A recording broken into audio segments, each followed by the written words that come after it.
Мен ойладым, өмір деген ғажап дейді. Түк те ғажап емес. Әншейін осындай автобусқа мініп, белгілі бір аялдамада түсіп қалу. Біреудің тойып секіруі, біреудің тоңып секіруі. Әлдегімдер көрер таңды көзімен атқызып, ой қажап ұйықтамайды. Әлдегімдер ішігіне тас бір көніп, уайымсыз тоқ ұйқыға басады.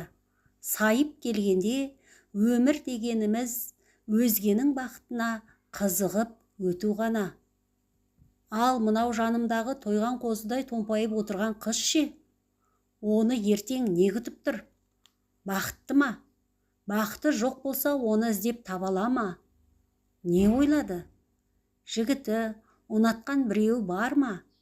Тіпті мен туралы қандай сезімде келеді? Адамдарға сене ме? Аты кім? Қайтып кездесер ме екенбіз? Атыңыз кім аға? Деді оқыстан. Нұрлан, өзіңнің есімің? Арай. Жақсы екен. Неге жақсы аға? Есіміңді айтам. Таң ата туған соң әкем Арай деп атай салған. Мен жайлауда дүниеге келіппін. Бетінен күлкінің әдемі бір толқыны шымырлап өткендей болды. Мен ойладым, өмір деген ғажап-ау, кеше ғана мынау жалпақ жаһанда Арай есімді қыз барын білмеп едім. Енді міне, демінің қалай шыққанына дейін сезіп, әп-әдемі дидарын көріп отырмын. Адамдар бірін-бірін әрең іздеп табады. Сонсоң әп-лезде жоғалтады. Сайып келгенде, өмір дегеніміз адамдардың бірін-бірі тауып, қайтадан жоғалтуы емес пе өзі? Мүмкін. 10 жылдықты бітірген соң 2 жыл әкеме көмектестім, деді Арай, мұңды жүзбен маған қарап. Әлгіндегі бір күлкінің табы да қалмаған. Ересектері мен болдым. Қалған 8-і әлі жас. Оқуға бармай-ақ қояйын деп едім. Әкем қолқалап қоймады. Біздің тұқымнан да мұғалім шықсын дейді. Намыстанғаны. Әне бір күнгі хатында, биыл қыс қатты қызым. Ит құс көп. Жаңа жылдық демалысыңды пайдаланып, мұғалімдеріңнен бірер күнге сұранып келіп қайт. Сағындық деп жазыпты. Не күйде отыр екен? Мен ойландым. Өмір деген тіпті де ғажап емес. Алтайдың қысы секілді қатыгез. Өмірге суық, кімдерге ыстық. Дегенмен өмірді лағнеттеп, өкінуге де болмайды-ау. Сіз бір түрлі аз сөйлейді екенсіз, деді Арай. Мені сынап отырсыз ба? Жоқ әлде мінезіңіз сол ма? Мінезімнің ауыр екені рас. Бірақ бір қызып сөйлеп кетсем, атымның басына ие бола алмай қалатын көкезу әдетінде бар. Жол барған сайын күрделеніп, көлігіміздің жүрісі бәсеңдей береді. Боран қарсыдан соғып тұр. Автобустың алдыңғы терезесін қар жентегі тұтып, шофер қайта-қайта сүртіп әуре болады. Аяздың барлығы тау ішінен қашып тығылып, аядай ғана автобусты иектеп тұрғандай. Маған енді сол даладағы арпалысқан боран ит боп үріп, қасқыр болып қыңсылағандай үрейлі сезіледі. Жер түгелдей мұз шарға айналып, мәңгіге қатып семіп, ыңырсығандай жүректі өзгеше суық сезім қариды. Мен амалсыздан Арайға қарай жақындап, осынау қаршадай ғана қыздан пана тілегендей бүрісе түсемін. Ал ол болса, жаурағанын мүлдем ұмытып, маздап келген ойдың ақшанасына түсіп, баяғыда ағып кеткендей. Маған қыз да жақындап тақала отырғандай болды. Біздерді қоян қолтық қауыштырған, бәлкім Алтайдың ақ бораны да емес, аяз да емес, басқа, өзіміз ұғып сезе бермейтін жастықтың лыпып тұрмақ тартылыс күші ме, әлде жүректен шым-шымдап жасқана шығып, бойға тараған ұяң сезімнің жауратпай, жатыр қатпай, жарастыққа бастаған қуаты ма? Ішімнен Арай сөйлесе екен, ойында не бар түгел ақтарса екен деп тілеймін. Табандап, жақындап, адымдап қашатын тыз етпе алдамшы үміт. Адамның жастық шағымен келіп кетер оңғақ сезім емес.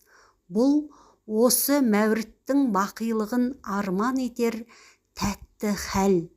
мұзды денеден жалындап шығар ыстық сүйіспеншілік болғанда қыз бен жігіттің екеу арасындағы күйдім жандым ба? Жоқ, осы айнымас сәттің қымбаттылығын паш етер мұңлы минуттар. Кейінірек жүріп сағынатын бейкүнә отырыс, айтпай түсінетін көңіл ұғыстығы шығарау. Жылы киініп алаңсыз ұйқыда жатқан новостройканың атқа мінерлері қорылға басты. Менің көз алдыма неге екенін білмеймін, ат құлағы көрінбейтін боранда, үстінде жұқа ғана шыт көйлегі бар, шашы жалбырап, тізеден қар кешіп адасып жүрген қыз елестеді. Тағы да өз ойымнан өзім шошыдым. Арай, айып болмаса мен сені қыстаққа дейін ертіп барайын. Түн аяз. Жоқ аға, ол не дегеніңіз? Ыңғайсыз ғой. Жолыңыздан қалмаңыз. Мен үшін бұл Алтайдың түні мен бораны үйренген жау.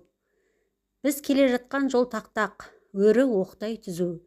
Тек дүңкүйген алып жоталарды айналып, сайлау жерге түскенде ғана ирелең тартады. Әдетте мұндай әдемі тас жолдың бетіне қар қиыршықтары тоқтамай, үп етіп жел соқса, сусып, ала қаншықтана билеп, сай-сайға тырағайлап қашады. Сондығы болар, жол соқты болып шашаған жоқпыз. Әйтсе де, екі енімнен құсқылдап басқандай, тынысым тарылып, талмау тартып отырмын. Қарным ашқан сезілді. Мен тағы да ақ көңіл ақ жарқын Арайды ойладым. Шынында да, өзінде бір мазасыздықтың сарыны, ертеңге деген асығыстық барау. Жалғыз көрген кісісін жатырқап жатсынбай, бауыр тартып, ақтарыла сөйледі екен. Ол қайта-қайта қойшы әкесін аяп, шиеттей бауырларын еске алып қояды. Әкемдер ендігі шайын ішіп болып, ертең ерте тұрамыз деп жату қамына кіріскен шығар. Білесіз бе аға, біздің Өркен ауылында әлі электр жарығы орнаған жоқ. Бұқтырма кесін новостройка жаққа тура тартқан. 20 шақты үй бар ауылға әуреленіп, бұрып жүрмейміз. Кейін асықпай тартамыз деседі. Білесіз бе аға, біздің ауылда клуб та, кино қондырғы мен кітапхана да жоқ. Бар болғаны ыдыс-аяқ, мата кәмпиті араласқан жалғыз дүкен. Ол да сатушының екі үйінің бірінде үйіріліп жатыр. Қызығы, Өркен бригадасы совхоз бойынша жоспарды үнемі артығымен орындайды. Ал мәдени тұрмыстық ахуалымыз осындай. Бірақ сіздер мұндай жетім ауылды менсінбей, тура түзуде жайлы тас жолмен үлгілі селоға тартасыздар. Тек сондай тамашаны ғана көріп жазасыздар. Арай, егер сен қарсы болмасаң, мен қазір сол Қойнаудағы өгей ауылға бірге барсам. Соқыр-теке ойнаймыз ба? Деп сыңғырлай күлді. Күлкісі әдемі, бір түрлі кісінің ести бергісі келеді, және күлу оған соншалық жарасады. Қайтар жолымызда соға кетіңіз. 2-3 күнде мен де қайтармын. Мақұл, оған да келістік. Бірақ жүргізуші жігіт артына бұрылып, Өркеннен түсетін кім бар деп дауыстады. Жатқандар жапа-тармағай қозғалып, үрпейісіп тұра бастады. Алғашқы айтқандары қай жерге келдік болды. Өркенге, жаман иттің атын бөрібасар қояды деп, осы ауылға тоқтап бекер әуре болады, деп нәумес бола күңкілдесті. Арай ықшам тұрып, шағын қара сөмкесін иығына асып, тысқа беттегенде, мен де соңынан ілестім. Автобус есігін ашып жібергенде, анталаған аяз лап беріп, бетті шарпи шабуылдадай. Көзге түртсе көргісіз мылқауда дүлей қараңғылықты болар-болмас тесіп, сонадайдан әлсіз жарық сығыраяды. Бағанағыдай емес, алақұйын боран бәсеңдеп, кебінге оранған жер бетін өлім тыныштағандай, ұлы тыныштық елік ете жалмап, жайпай бастаған екен. Мен Арайды сол түн-түнектің қара отауына кіргізіп тұрып, соңғы рет шығарып салайын деп өтіндім. Ол қарсы болды. Тек автобус орнынан қозғала бергенде, қайтарда келіңіз аға, күтемін деген әдемі даусын естіп қалдым. Осы кезде жүргіншілердің арасынан осы күнгі жастар тауық секілді көзді ашып жұмғанша танысып табыса қалады деген күбірін және естідім. Новостройкада 2 күн еру болып, 3-ші күні жолға қайта шықтым. Мен барған село расында да көз тоятын көркем еді. Қалаша салынған, оқтай түзу көшелер, қаздай тізілген ақ шағала үйлер, бейне бір ғажайып түс көргендей боласың. Онша далиған көлемді де емес. Шап-шағын селоға әлемдегі жақсылықтың бәрін үйіп төккенге ұқсайды. Облыс пен ауданға келген өкіл, ұятты қонақты осы новостройкаға ала жөнеледі білем. Маған осынау ауыл көрмеге қойған макет село секілденді. Десек те іште ризамын. Басшылары да қонақжай, лыпып тұрған, өңкей жүзіктің жүзінен өткен жігіттер. Бірақ маған сонау өркеннің бүкіл байлығы мен бақыт несібесін осы сүйкімді село ұрлап, тонап жатқандай әсерді және қалдырды. Арасы ат шаптырым ғана 2 ауылда неге осыншалық жер мен көктей айырмашылық бар деп ойлаймын. Өйткені новостройка бұрылыста емес, түзу жолдың бойында, деді ішімнен бүрін. Қызық, анау күнгі танысқан түбіт шәлілі қызды ептеп сағынғандаймын. Таныстық неғұрлым келте болса, сағыныш анағұрлым ұзақ болады-ау. Мен оны оқыстан таптым. Мүмкін өмірімнің алғы күндері соған телулі шығарау. Мүмкін әйтеуір біреуді үнемі іздеп, елеңдеп жүрер жүрек байыз тауып, байырқалар айдынында жолыққан шығарау.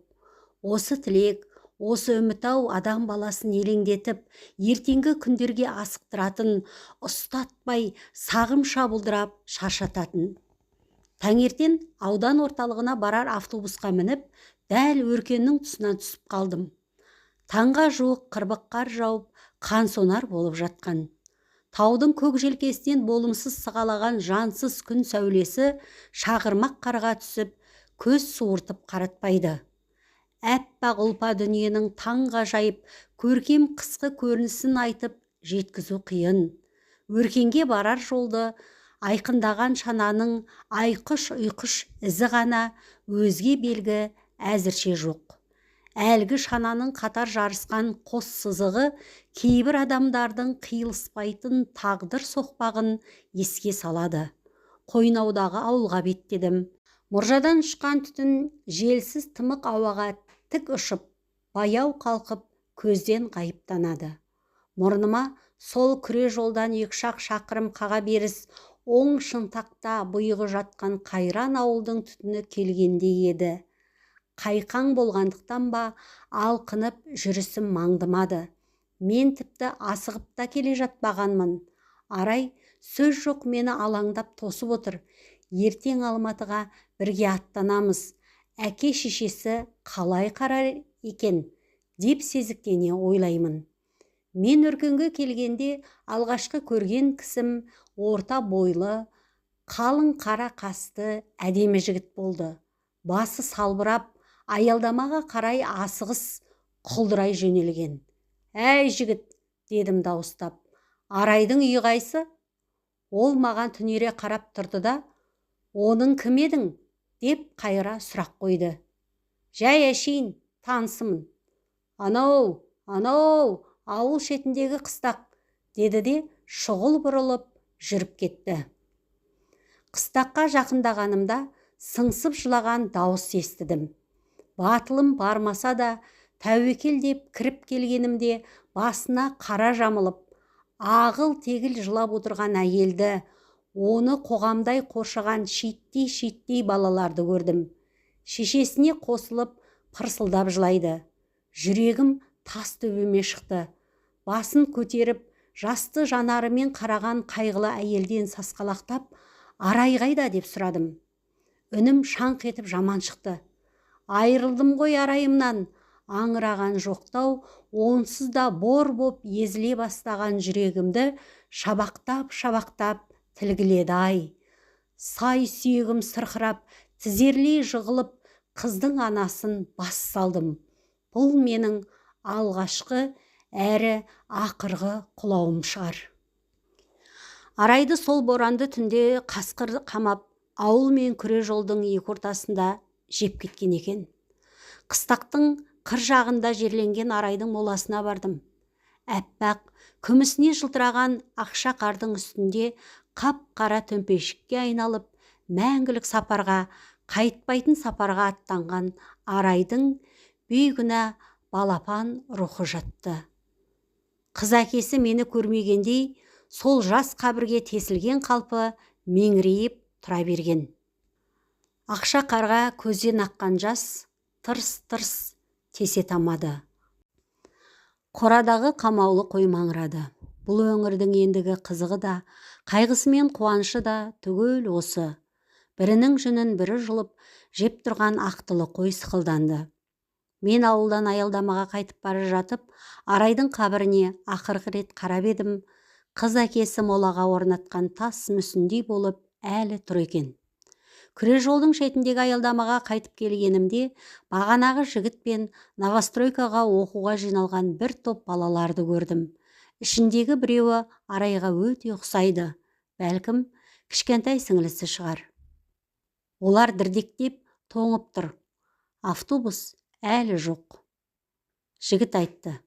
Араймен бірге оқып бір партада қатар отырып едім. Көмейіне өксік тығылып барып, сөзін әрең жалғады. Қалтасында сіріңкесі болған екен.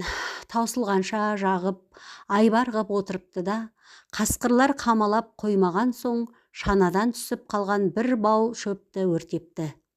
Сонсоң қар беті апыр-топыр айқасқан, екі етігі мен шашын мазақтағандай қарға шаншып кетіпті. Әкеңнің аузын, мылтығымды алып келіп, Алтайда бір қасқыр қалғанша қырамын, тұқымын қалдырмаймын бұл жерге. Жылады. Сол түні қасқырлар көп болыпты. Осы кезде новостройка жақтан сылаң етіп автобус көрінді. Мен редакторымның тапсырмасын тұңғыш рет орындамадым. Бүгінгі заманымыздың сәулетті селосы жайлы мақала жазылмады.